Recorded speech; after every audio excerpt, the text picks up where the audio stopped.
एक सुंदर और शांत सुबह थी। सूरज की पहली किरण खिड़की से कमरे में आ रही थी। शेफ नेको अपने छोटे से टाटामी कमरे में धीरे से अंगड़ाई ले रहा था। आज कुछ खास पकाने का मन था। जापानी खाना, मिसो सूप और कुरकुरा टोंकात्सु। नेको ने अपनी छोटी सी नोटबुक उठाई और जरूरी सामान की लिस्ट बनाने लगा। मिसो पेस्ट, टोफू, सीवीड, हरा प्याज और एक ताजा पोर्क कटलेट। फिर उसने अपने छोटे थैले में झांका, टोपी पहनी और चल पड़ा बाजार की ओर। बाजार बहुत ही रंग बिरंगा और खुशबुओं से भरा हुआ था। हर तरफ दुकानदार आवाज लगा रहे थे। नेको सबसे पहले टोफू की दुकान पर रुका। नर्म और ताजा टोफू देखकर उसके चेहरे पर मुस्कान आ गई। फिर उसने मिसो पेस्ट चुना, गहरे रंग का और बहुत ही खुशबूदार, बिल्कुल वैसा जैसा मिसो सूप के लिए चाहिए।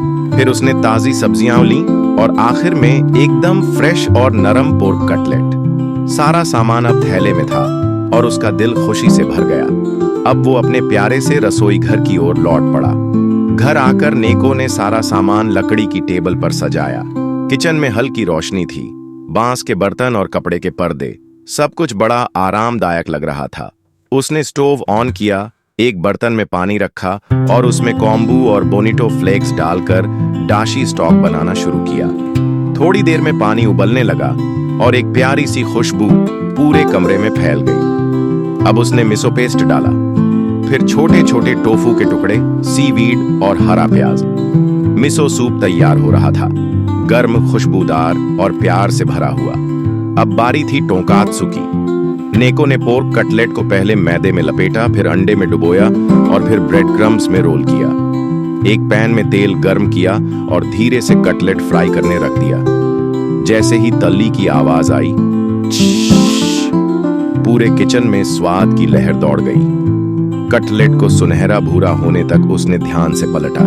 जब वो बिल्कुल परफेक्ट हो गया तो प्लेटिंग का समय आया।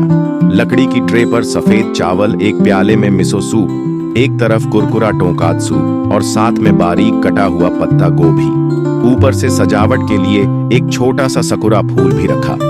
नेको जमीन पर बैठ गया, हाथ जोड़े और मुस्कुराकर बोला, इतादाकी मासु। जैसे ही पहला निवाला मुंह में गया, उसकी आंखें बंद हो गईं। मिसो सूप की नरमी और टोंकात्सु की कुरकुराहट, हर स्वाद में एक कहानी थी। यही था शेफ नेको का जापानी जादू। प्यार, मेहनत और स्वाद से भरी एक खूबसूरत रेसिपी। अगर आपको ये कहानी पसंद आई हो तो वीडियो को लाइक करें, शेयर करें और चैनल को सब्सक्राइब जरूर करें। शेफ नेको फिर आएगा एक नई रेसिपी और एक नई दिल को छू लेने वाली कहानी के साथ।